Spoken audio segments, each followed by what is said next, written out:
आज की घटना सुनकर शायद आपको यकीन ना हो कि ऐसा हो सकता है। हमारी कहानी, हमारी घटना ये आपको झूठी लगे, फेक लगे, क्योंकि एक 14 साल की बहन के साथ उसका ही भाई पहले रेप करता है और जब उसका मन भर जाता है तो वो अपने 5 दोस्तों को लेकर आता है और वो बोलता है कि तुम इनके साथ भी संबंध बनाओ। और वो उन 5 दोस्तों से अपनी बहन का लगभग 5 महीने तक रेप करवाता है। और हर रोज़ बहन के साथ, 14 साल की लड़की के साथ जब रेप होता है तो उसकी हालत जो हो जाती है। और इस घटना का जैसे खुलासा होता है पूरा मामला सुनकर कि आखिर भाई ऐसा क्यों करवाता था और कैसे करवाता था, ये सब कुछ जानकर आप भी चौंक जाएंगे। तो चलते हैं और जानते हैं पूरा मामला। मेरा नाम माज है। तो घटना राजस्थान के बाड़मेर ज़िले की है।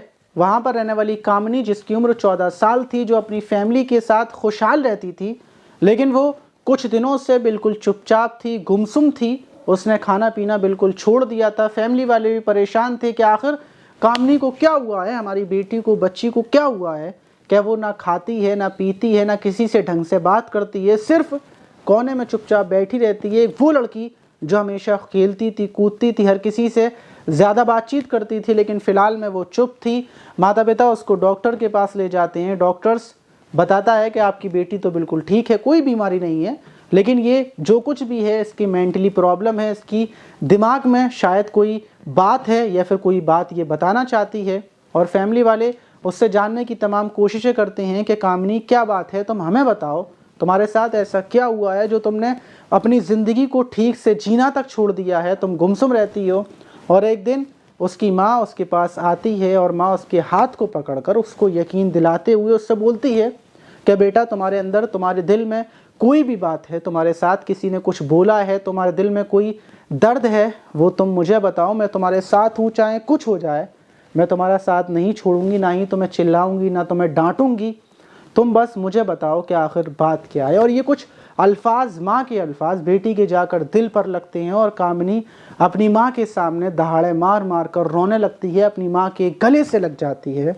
और फिर जो वो कहानी बताती है वो सुनकर मानो माँ ही क्या बल्कि पूरे गांव के लोगों के पैरों तले ज़मीन निकल जाती है। कामनी बताती है कि आज से 5 महीने पहले मैं घर पर अकेली थी, आप लोग काम पर गए हुए थे, खेती बाड़ी करने के लिए गए हुए थे, और उसी बीच जो मेरा भाई है, जो मेरे चाचा का लड़का है, वो घर पर आ जाता है और वो मुझसे थोड़ी बहुत बातचीत करता है। और जब वो ये देखता है कि घर पूरा अकेला है, मैं घर पर अकेली हूँ, तो मुझे वो ज़बरदस्ती कमरे में ले जाता है और वहाँ पर ले जाकर मेरे साथ गंदी हरकत करता है, रेप करता है। और उसके बाद वो मुझसे बोलता है कि ये बात किसी को मत बताना, अगर तुमने बताई तो मेरे पास, मैंने तुम्हारी वीडियो बना ली है, इस वीडियो को मैं लोगों को दिखा दूंगा, इस वीडियो को मैं फैला दूंगा।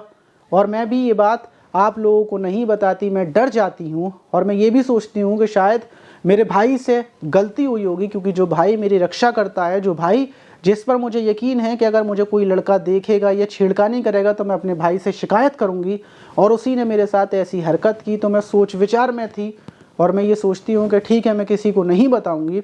लेकिन उसके बाद मेरा भाई बार बार जब भी मुझे अकेला देखता मेरे साथ रेप करता। और कुछ दिन गुजरने के बाद वो एक फिर मेरे पास आता है और मुझसे ये बोलता है कि कामनी, मुझे तुमसे बहुत ज़रूरी बात करनी है। मैं पूछती हूँ बताओ क्या हुआ।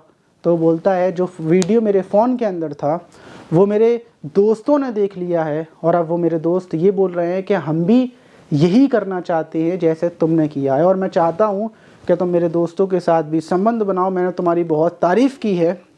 कामनी ये सुनते ही हैरान हो जाती है और वो फ़ौरन बोलती है कि तुम कैसी बात कर रहे हो। और तो इसी बात पर उसका भाई बोलता है कि अगर तुम संबंध नहीं बनाओगी तो ये वीडियो मैं तुम्हारे पिता को दिखा दूंगा, सोशल मीडिया पर डाल दूंगा, तुम बदनाम हो जाओगी, तुम किसी को मुंह दिखाने लायक नहीं रहोगी।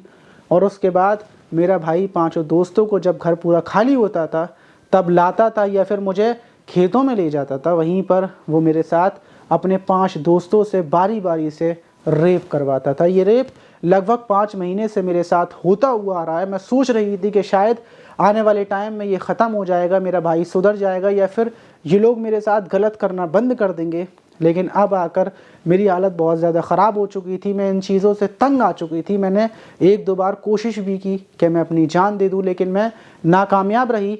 और अब मैं नहीं चाहती ये ज़िंदगी जीना, और इसीलिए मैं उदास थी, सैड थी।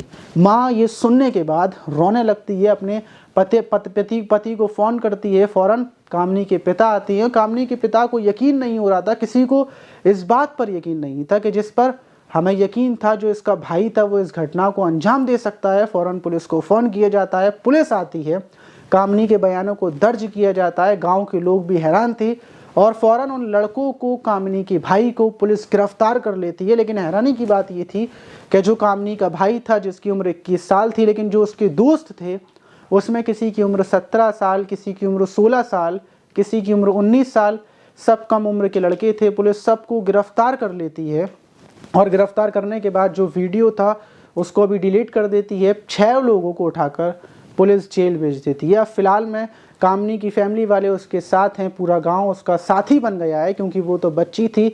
और उसके बाद अब कामनी की ज़िंदगी थोड़ी बहुत ठीक हुई है, क्योंकि कामनी को ब्लैकमेल किया जा रहा था। लेकिन अभी भी हमारे समाज में बहुत सारी लड़कियां हैं जिनको ब्लैकमेल किया जा रहा है, वीडियो के थ्रू, फ़ोटो के थ्रू। उनके वीडियो फ़ोटो दिखा कर उनको ब्लैकमेल बराबर किया जा रहा है। तो ये वीडियो ख़ास कर उन्हीं लड़कियों के लिए, अगर वो ब्लैकमेल हो रही हैं तो वो पुलिस के पास जाएं, अपनी फैमिली को बताएं। ये डर डर कर ज़िंदगी कब तक गुजारी जाएगी, इसका अंत नहीं होता। अगर आपको कोई एक बार ब्लैकमेल करता है तो आपको शायद ये लगेगा कि ये ब्लैकमेल करना मुझे बंद कर देगा, कल कर देगा, परसों कर देगा, 1 साल बाद कर देगा। लेकिन जब इंसान के हाथ में कोई पावर आ जाती है, ताकत आ जाती है, तो वो उसका गलत फ़ायदा उठाता है। इसीलिए अगर आप शुरुआत में ही कदम उठा देंगे, पुलिस के पास चले जाएंगे, तो आपको कोई ब्लैकमेल नहीं करेगा। आपके फ़ोटो वीडियो जिसके पास भी होंगे वो डिलीट करवा दिए जाएंगे। और अगर आप डरते हैं कि आपकी फैमिली को पता ना चले, तो पुलिस आपकी फैमिली को भी नहीं बताएगी। इसलिए आप डट कर सामना करें। और इस टाइम पर जो सबसे ज़्यादा घटनाएं हो रही हैं, जो 100% में से रेप की घटनाएं जो होती हैं, उसमें 80% करीबी रिश्तेदार होते हैं, जिनसे लड़कियों को ये उम्मीद होती है कि ये हमारी सुरक्षा करेंगे। वही ज़्यादातर लड़कियों के साथ रेप कर रहे हैं। आप इस घटना पर क्या बोलना चाहेंगे, और जो रेप करने वाले हैं उनको क्या सज़ा मिलनी चाहिए, कमेंट बॉक्स में ज़रूर बताइएगा। और अगर आप हमसे बात करना चाहते हैं तो नीचे इंस्टाग्राम आईडी है, वहाँ पर हमसे बात कर सकते हैं, मैसेज कर सकते हैं। मिलते हैं किसी और वीडियो में।